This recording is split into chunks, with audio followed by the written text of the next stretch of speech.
आज की कहानी का शीर्षक है कलिंग राज का अभिमान। आज से हजारों वर्ष पूर्व कलिंग देश में एक बड़ा ही शूरवीर और बलशाली राजा राज्य करता था। उसके पास चतुरंगिणी सेना थी। वह किसी भी राजा के बल वैभव की प्रशंसा सुनकर ईर्ष्या से भर जाता था और तब उसके मन में एक ही इच्छा बलवती हो जाती थी कि किसी न किसी तरह उस राजा से युद्ध करके उसका मान मर्दन किया जाए। और जब तक वह ऐसा ना कर लेता उसे चैन नहीं मिलता था। इसी का यह परिणाम था कि सारी पृथ्वी पर उसका दबदबा कायम हो गया।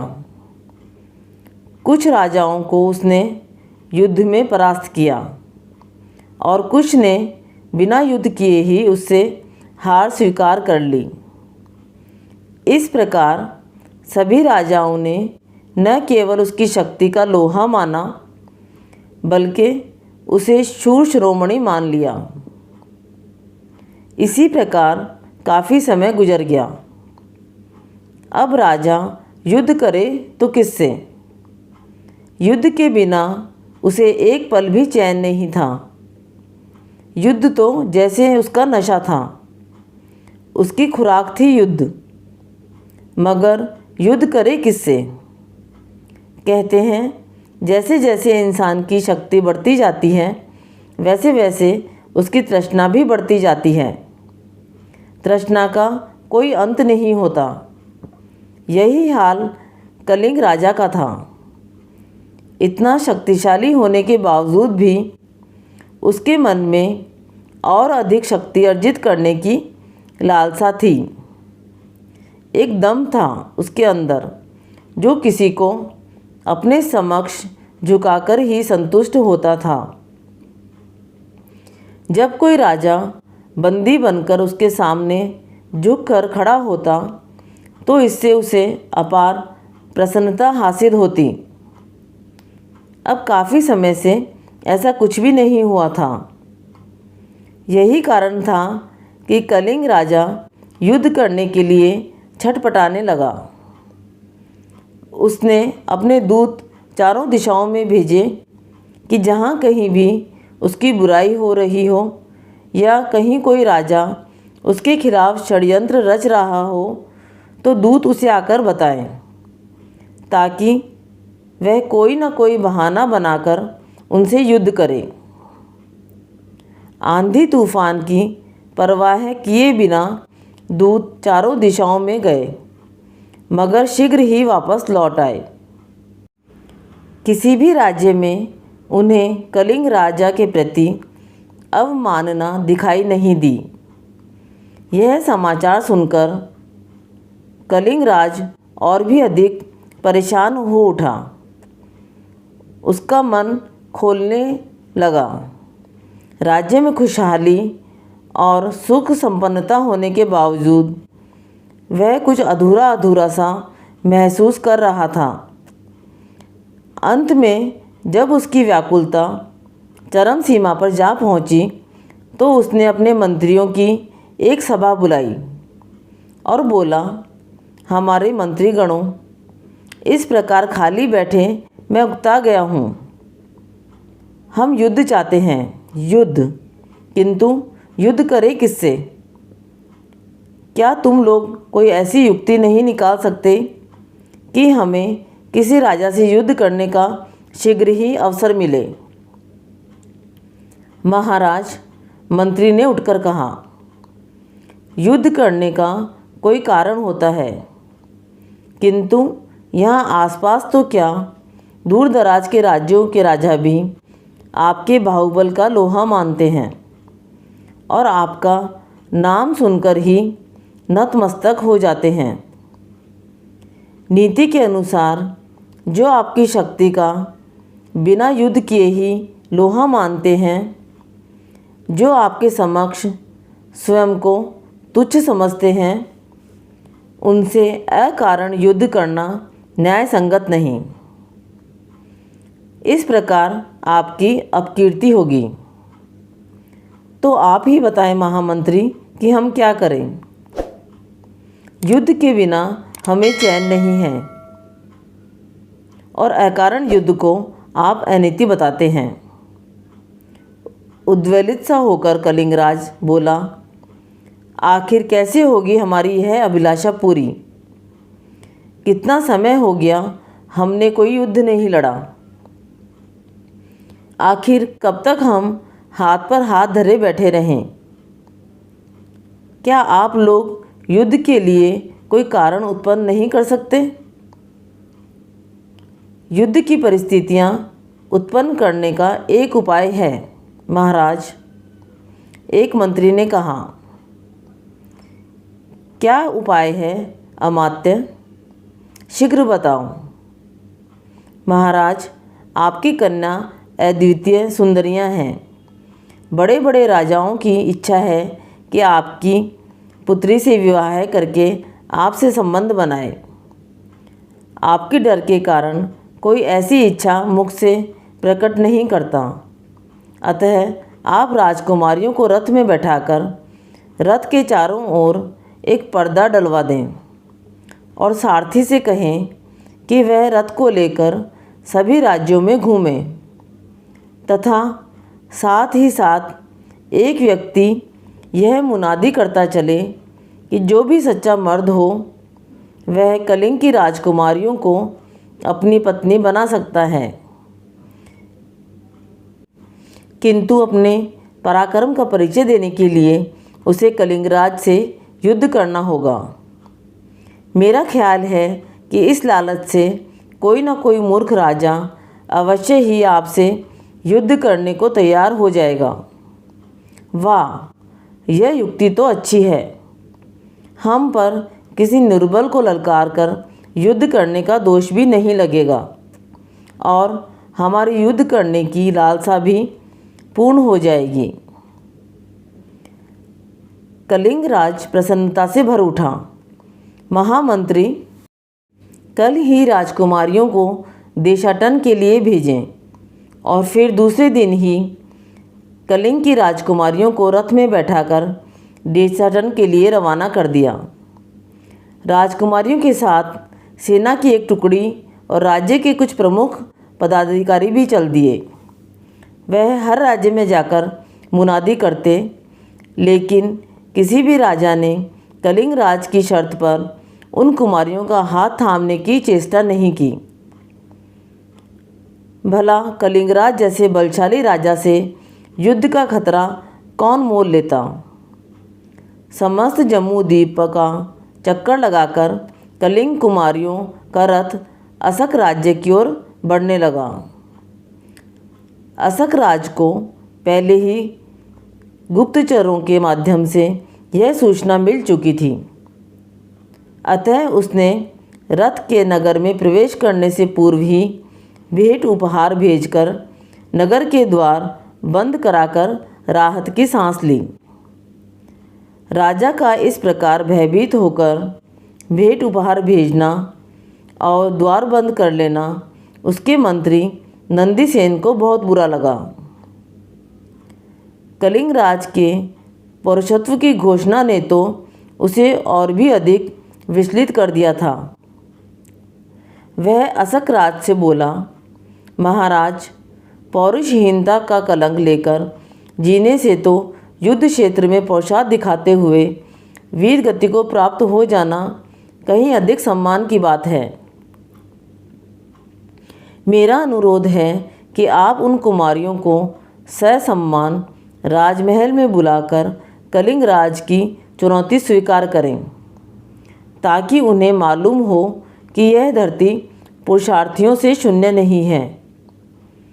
यदि आप विजयी रहे तो पूरे संसार में आपकी वीरता का डंका बजेगा, और यदि हमारी पराजय हुई तब भी हम स्वाभिमानी मर्द तो कहलाएंगे। युद्ध में पराजय अलग बात है, किंतु वरण होने के लिए द्वार पर आई कुमारियों को वापस लौटाना तो घोर अपकीर्ति और अपमान की बात है। अपने मंत्री की बातें सुनकर राजा अत्यधिक प्रभावित हुआ और उसका पौरुष भी जाग उठा। उसने तत्काल ही कुमारियों को आदर सहित महल में बुलवा लिया। तत्पश्चात कलिंग राज को इसकी सूचना भिजवा दी गई। कलिंग राज तो युद्ध के लिए छटपटा ही रहा था, अतः यह सूचना पाते ही उसने अपने चतुरंगनी सेना तैयार की और युद्ध के लिए चल दिया। उसकी सेना गरजती और चारों ओर धूल के गुब्बार उड़ाती आती हुई इस राज्य की सीमा के पास पहुंची तो नंदीसेन ने अपने दूत द्वारा कलिंग राज के पास प्रस्ताव भेजा कि दोनों दलों को अपनी अपनी सीमा में रहकर बीच के मैदान में युद्ध करना चाहिए। कलिंग राज ने इसे मानकर वहीं अपनी सेना का पड़ाव डाल दिया। युद्ध भूमि के पास ही एक तपस्वी महात्मा की कुटी थी। एक दिन कलिंग राज वेश बदलकर महात्मा जी से मिला। उसने उससे युद्ध के संबंध में भविष्यवाणी करने की प्रार्थना की। हालांकि वह युद्ध के प्रति आश्वस्त था कि विजय उसकी ही होगी, किंतु फिर भी वह और अधिक आश्वस्त हो जाना चाहता था। महात्मा जी उस समय इस संबंध में कुछ नहीं बता सके। उन्होंने कलिंग राज को दूसरे दिन आने को कहा। वह चला गया। रात में महात्मा ने इंद्र को बुलाकर पूछा, देव, भावी युद्ध में किसकी विजय होगी और जीतने तथा हारने वाले की ओर क्या क्या लक्षण प्रकट होंगे।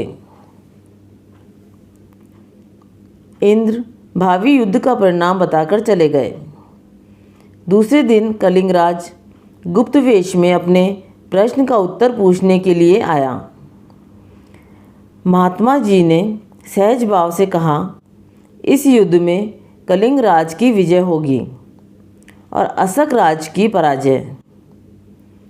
उनके इतना कहते ही कलिंग राज हर्ष से उछल पड़ा। वह बिना कुछ और पूछे ही वहाँ से लौट आया। उसने डेरे पर पहुँचते ही इस भविष्यवाणी का प्रचार करना शुरू कर दिया।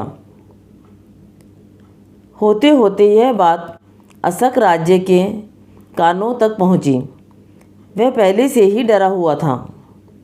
इस बात को सुनकर तो राजा बिल्कुल अधमरा ही हो गया। असकराज का मनोबल भले ही टूट रहा था, किंतु उसका मंत्री ऐसी बातों में आकर हिम्मत हारने वाला नहीं था। मन ही मन में उसने दृढ़ निश्चय कर रखा था कि चाहे कुछ भी हो, इस बार कलिंग राज को पराजित अवश्य करना है। कलिंग राज द्वारा फैलाई हुई बात की जांच करने के लिए रात में नंदीसेन स्वयं उस तपस्वी महात्मा के पास गया। उसके पूछने पर भी महात्मा जी ने वही बात ज्यों की त्यों कह दी। तब मंत्री ने फिर पूछा, महाराज, युद्ध में जीतने और हारने वाले की ओर क्या क्या शुभ अशुभ लक्षण दिखाई देंगे। महात्मा जी बोले, असक राज को दूसरी ओर सफ़ेद बैल दिखाई देगा। वह वास्तव में कलिंग राजा का रक्षक देवता होगा। और कलिंग राज दूसरी ओर एक काला बैल देखेगा, जो वास्तव में असक राज का काल होगा। नंदीसेन वहाँ से लौट आया। वह इस भविष्यवाणी से निराश नहीं हुआ। उसने 1000 चुने हुए सैनिकों को अपने पास बुलाया। उसने कई प्रकार से उनकी परीक्षा ली और परखा कि वह महाराज के लिए क्या कर सकते हैं। कई प्रकार से उनकी परीक्षा लेने के बाद नंदीसेन संतुष्ट होकर बोला, अब मुझे विश्वास हो गया कि तुम लोग मौका पड़ने पर आत्म बलिदान करने में भी नहीं हिचकिचाओगे। तुम लोग इसी भाव से प्राण का मोह त्याग कर युद्ध करना। निश्चित तिथि पर युद्ध आरंभ हो गया। कलिंगराज भविष्यवाणी पर पूरा विश्वास करके पहले से ही अपनी जीत मान बैठा था, इसलिए उसने विजय के लिए विशेष प्रयास नहीं किए, जबकि अस्सक राज अपने बचाव के लिए पूरी शक्ति से युद्ध कर रहा था। जब जब वह शिथिल पड़ता दिखता, तभी पीछे से नंदीसेन तरह तरह से उसकी हिम्मत बढ़ाता। स्वयं भी वह बड़े वेग से युद्धरत था। इतना सब होने पर भी असकराज शत्रुओं को पीछे नहीं हटा पाया। उसी समय नंदीसेन को महात्मा की बात याद आई। उसने तुरंत असकराज से पूछा, महाराज, आपको उधर कोई जानवर दिखाई पड़ता है? राजा ने कहा, हाँ, उस सेना में एक श्वेत रंग का बैल दिखाई देता है। नंदीसेन तत्काल अपने 1000 विश्वासी सैनिकों को आगे लेकर के कहा, महाराज, इन्हें लेकर आप पहले उस बैल को मार डालिए। उसी के कारण कलिंगराज अभी तक विजयी बना हुआ है। उसे मारकर फिर आप शत्रु से निपटिए। असकराज चुने हुए योद्धाओं को लेकर मारता काटता शत्रु सेना के बीच में पहुंच गया। शत्रुओं के बहुत रोकने से भी उसके निर्भीक सैनिक नहीं रुके। वे सभी सैनिक राजा के लिए प्राण तक न्यौछावर करने को तैयार थे। वहां पहुंचकर राजा ने बैल को तलवार से मार गिराया। उसके मरते ही कलिंगराज का दैवी बल नष्ट हो गया। असकराज ने पूरे उत्साह से उसकी सेना को गाजर मूली की तरह काटना शुरू कर दिया। शत्रु पक्ष के लोग घबराकर मैदान से भागने लगे। इससे असकराज का उत्साह और बढ़ गया और अब वह दोगुने वेग से शत्रु पर टूट पड़ा। कलिंगराज की हार होने लगी। कलिंगराज का विजय सपना मिथ्या हो गया। वह युद्ध से प्राण बचाकर भाग खड़ा हुआ। रास्ते में महात्मा के पास से गुजरते हुए उसने पुकार कर कहा, अरे धूर्त, मैंने तेरी भविष्यवाणी पर विश्वास करके आज बड़ा धोखा खाया। मैं विश्वास ना करके पहले से ही मन लगाकर युद्ध करता तो इस समय मेरी ऐसी दुर्गति ना होती। यह कहता हुआ वह अपनी राजधानी की ओर भाग गया। महात्मा को इंद्र की भविष्यवाणी असत्य होते देखकर बड़ा आश्चर्य हुआ। रात में उन्होंने इंद्र का पुनः आह्वान करके कहा, देव, आपने तो कहा था कि देवता कलिंगराज के पक्ष में हैं, इसलिए वही विजयी होगा, लेकिन यहाँ तो उल्टा ही हुआ। असकराज क्यों और कैसे जीत गया? इंद्र ने कहा, तपस्वी, देवता तो पुरुषार्थी की ही सहायता करते हैं। इस युद्ध में असकराज ने जैसा संयम, धैर्य, साहस, उत्साह और पुरुषार्थ पराक्रम दिखाया, इससे देवता उसके अनुकूल हो गए। जिस समय मैंने भविष्यवाणी की थी उस समय मुझे विश्वास था कि कलिंग राजा युद्ध में पहले जैसा ही पौरुष दिखाएगा, किंतु अपनी जीत से आश्वस्त होकर वह निश्चिंत होकर बैठ गया। जबकि असकराज ने युद्ध में अद्वितीय पौरुष दिखाया। देवता लोग आरंभ में उसकी विजय नहीं चाहते थे, लेकिन बाद में उसका पौरुष पराक्रम देखकर वे मुग्ध हो गए। उन्होंने ऐसे पुरुष का अनिष्ट करने का विचार त्याग दिया और उसका प्रयत्न सफल हो गया। इंद्र यह कहकर चले गए। असकराज विजय दुंदुभी बजाता हुआ महल में आया। नंदीसेन के कहने से उसने दूसरे दिन कलिंगराज को यह संदेश भेजा कि मैं तुम्हारी कन्याओं से विवाह कर रहा हूँ। उसके लिए शीघ्र सम्मानपूर्वक कन्यादान भेजो, अन्यथा मैं सेना सहित उसे स्वयं लेने आऊँगा। कलिंगराज की शक्ति छिन्न भिन्न हो चुकी थी। अब उसमें अशकराज की किसी बात को ठुकराने का साहस नहीं था। अशकराज को संतुष्ट करने के लिए उसे दहेज के रूप में काफ़ी धन देना पड़ा। भविष्य में उसने फिर कभी किसी से झगड़ा मोल लेने का दुस्साहस नहीं किया। किसी ने सच ही कहा है कि जो अपनी सफलताओं के मद में चूर होकर उस सफलता को कायम रखने के लिए उद्यम करना छोड़ देता है, उसका अभिमान कलिंग राज की भांति ही चूर चूर हो जाता है। आपको ये कहानी पसंद आई तो कहानी को लाइक व शेयर करें। कहानी सुनने के लिए धन्यवाद।